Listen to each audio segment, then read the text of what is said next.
एक गांव में चंदू नाम का लड़का रहता था। वो गोलगप्पे बेचने का काम करता था और चंदू, आइए बाबू आइए, चटपटे गोलगप्पे खाइए बाबू, कहता था। और धीरे धीरे लोग भी वहां जमा होते थे। चंदू बहुत अच्छा व्यापार कर रहा था। और उसी गांव में एक रमेश नाम का लड़का रहता था। वो चंदू को देखकर, काफी दिन से देख रहा हूँ, इसका व्यापार बहुत अच्छा चल रहा है, पर लोग इसी के गोलगप्पे क्यों खाते हैं, ये बात इसी से जानना होगा, कहकर चंदू से बात करने जाता है। और रमेश, चंदू भाई, तुम्हारे गोलगप्पे में ऐसा क्या है जो हर कोई खाने आता है, क्या मिलाते हो तुम, सच सच बोलो, कहता है। और चंदू, रमेश भाई, मैं मेरे गोलगप्पे में एक जादुई मसाला मिलाता हूँ, वो किसी को पता नहीं है, कहता है। एक दिन रमेश छुपकर चंदू के घर में देखता है। चंदू गोलगप्पे में वो जादुई मसाला मिलाकर जाता है और रमेश वो देखकर चुपके से वो मसाला चुरा कर जाता है। और अगले दिन रमेश गोलगप्पे में मसाला मिलाकर बेचने लगता है और लोग गोलगप्पे खाकर, ये क्या गोलगप्पा है, क्या गोलगप्पे के पानी में घासलेट और पेट्रोल मिलाया है क्या, इंसान को बीमार करना चाहते हो क्या, कहकर सब लोग वहां से जाते हैं। और रमेश चंदू को मिलने जाता है। चंदू भाई, मुझे माफ करना, मैं आपका वो मसाला चोरी कर अपना दुकान खोला और किसी को मेरा गोलगप्पा पसंद ही नहीं आया, कहता है। और चंदू, रमेश भाई, मैं अपने गोलगप्पे में कुछ भी नहीं मिलाता हूँ, मैं तो अपना गोलगप्पा बहुत प्यार से और अपना हुनर से बनाता हूँ, और आप भी बिना मिलावट के प्यार से बनाओ, सब अच्छा होगा, कहता है। और रमेश, चंदू भाई, मुझे माफ कर दो, मैंने आपके व्यापार को देखकर ये काम शुरू किया था, पर अब मैं अपना हुनर जिसमें है वही काम करूंगा, मुझे माफ कर दो चंदू भाई, कहता है। इसलिए दोस्तों, अपना मेहनत और हुनर से बड़ा जादू कुछ भी नहीं होता।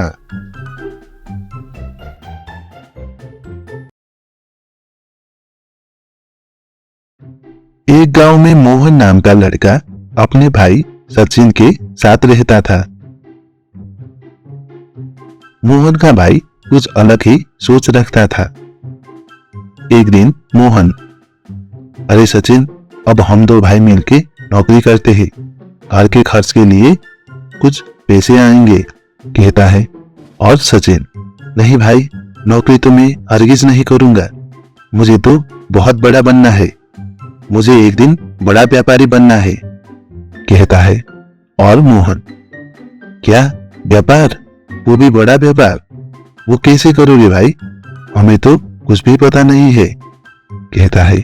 और सचिन, मैंने अब तक जितनी भी पढ़ाई की है उस हिसाब से हमें कुछ खाने का व्यापार करना होगा, थोड़े पैसे से ज्यादा मुनाफा होगा, कहता है।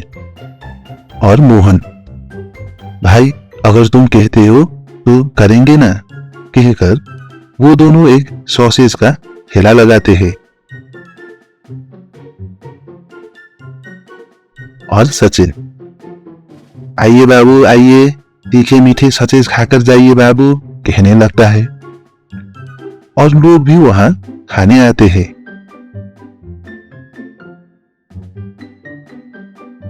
और कस्टमर एक दूसरे से बात करते हैं, ये सॉसेज तो बहुत अच्छी है, ये तीखी सॉसेज खाकर तो मुझे ठंडी ठंडी आइसक्रीम खाने का मन हो रहा है, कहकर जाते हैं। और जो भी लोग आते हैं वो सॉसेज खाकर, भाई सॉसेज तो बहुत अच्छी है, पर ऐसी तीखी मीठी सॉसेज खाकर तो कुछ ठंडा खाने का मन हो रहा है, कुछ ठंडा है क्या, कहता है। और मोहन, ठंडा तो नहीं है साहब, पर ठंडा पानी है, कहता है। कस्टमर, नहीं ठंडा पानी नहीं, ठंडा मतलब कुछ कोल्ड ड्रिंक्स रखे हो क्या, कहता है। और मोहन, नहीं साहब ऐसा तो कुछ भी नहीं है, कहता है। और कस्टमर वहां से जाता है। एक रात मोहन और सचिन बात करते हैं। मोहन, भाई लोगों को हमारा सॉसेज बहुत पसंद आया है। पर, कहता है सचिन, पर क्या मोहन? मोहन, भाई जो लोग भी सॉसेज खाते हैं वो कुछ ठंडा कोल्ड ड्रिंक आइसक्रीम खाने का मन करते हैं, कहता है। और सचिन, हाँ ये तो मैंने भी सुना था, मेरे पास एक प्लान है, कहकर अगले दिन से सॉसेज की ठेले के आगे आइसक्रीम का ठेला रखते हैं और सचिन आइसक्रीम बेचने लगता है। और कस्टमर सॉसेज खाने आते हैं और क्या बात है आइसक्रीम की दुकान, वो भी नहीं, कहकर आइसक्रीम खाने जाते हैं। ठंडी आइसक्रीम खाने का मजा ही कुछ और है, कहता है। और धीरे धीरे लोग वहां जमा होने लगते हैं। और उस दिन से वो दोनों भाई अच्छे से व्यापार करने लगते हैं।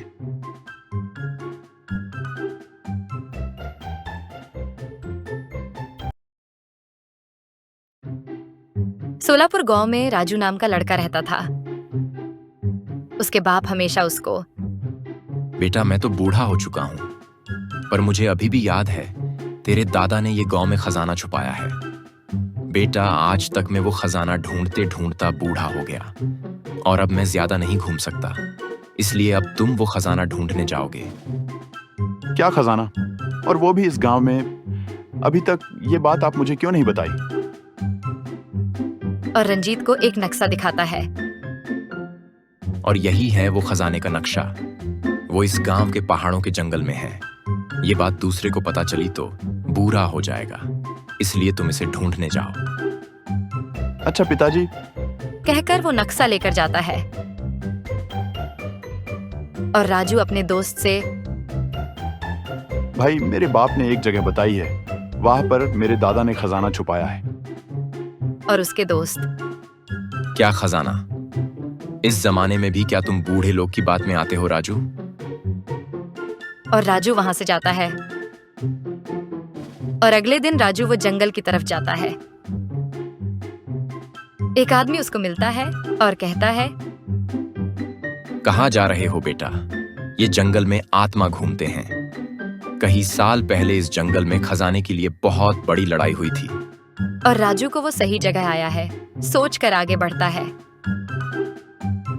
और राजू एक जगह रुककर देखने लगता है। और फिर से वो आदमी आता है। और राजू, आप ये जंगल में क्या कर रहे हो? वो आदमी, बेटा मैं यहाँ पर मेरे पोते का इंतजार कर रहा हूँ। तुम यहाँ से उधर वो पेड़ की तरफ जाओ, मुझे यहाँ रहने दो। और राजू उसको अकेले छोड़कर पेड़ के पीछे जाने लगता है। और पेड़ के पीछे खजाने के बॉक्स दिखता है।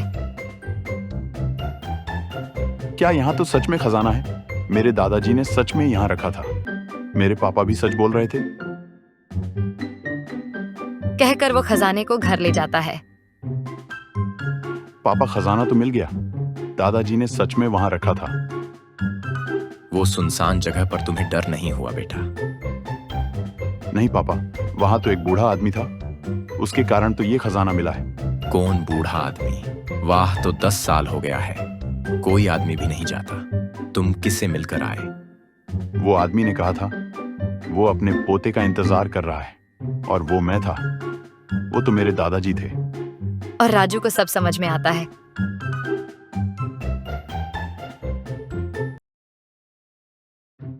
सोलापुर गांव में एक नंदू नाम का आदमी रहता था। वो बहुत गरीब था और एक दिन गांव के मुखिया को मिलने चला गया। और नंदू, मुखिया जी मैं तो बहुत गरीब हूँ, रहने के लिए बस एक घर है और काम और पैसा कुछ भी नहीं है। मुखिया, क्या तुझे काम चाहिए? कैसा काम करेगा तू? नंदू, मैं कुछ भी काम करूंगा, बस आप तनख्वाह अच्छी देना, कहता है। मुखिया, तो कल से मेरे घर आ जाना, मेरे घर में साफ सफाई करना, मैं तुझे 10,000 दूंगा। नंदू अगले दिन से मुखिया के घर में काम करने लगता है।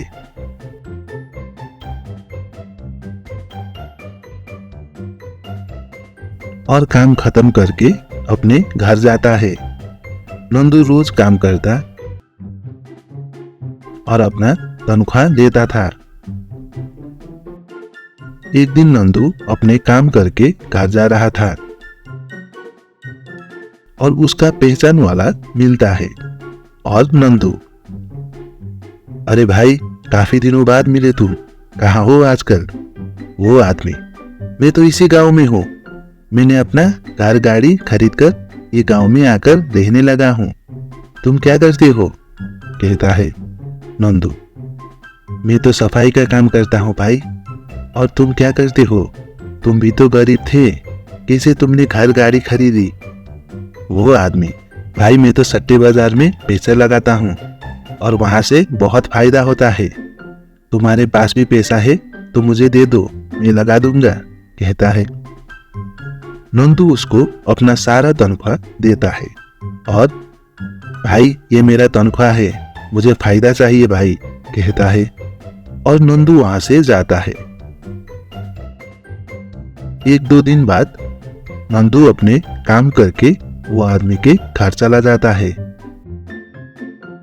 और नंदू, क्या भाई, मेरा पैसा सट्टे बाजार में लगाया था, क्या हुआ उसका? कहता है वो आदमी। अरे नंदू भाई, तुम्हारा पैसा तो 3 गुना हो गया, तुमने 10,000 दिए थे, ये लो 30,000, कहकर उसको पैसा देता है। और नंदू बहुत खुश होता है। बहुत शुक्रिया भाई, तुम नहीं होते तो मैं इतना सारा पैसा नहीं कमाता, कहता है। वो आदमी, भाई ऐसे ही सट्टे बाजार में पैसा लगाओ और अमीर बन जाओ, क्या ख्याल है? 10 लाख लगाओ और 30 लाख कमाकर ले जाओ, क्या ख्याल है तुम्हारा? कहता है नंदू, मेरे पास 10 लाख तो नहीं है भाई, बस एक घर है, वो गिरवी रखकर पैसे बनाता हूँ, मैं तुमको कल 10 लाख रुपए लेकर दूंगा। और पैसा लेकर घर चला जाता है।